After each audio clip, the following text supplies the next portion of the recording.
हिरवा मालिन गेली पाण्याला पाण्याला हो। हे डोंगरी सर्व दिसतो हिरवा मालिन गेली पाण्याला पाण्याला हो।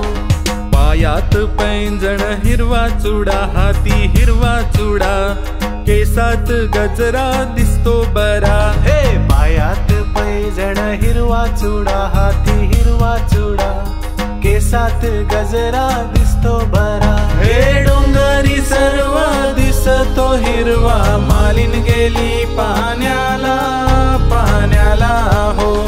डोंगरी सर्व दिसतो हिरवा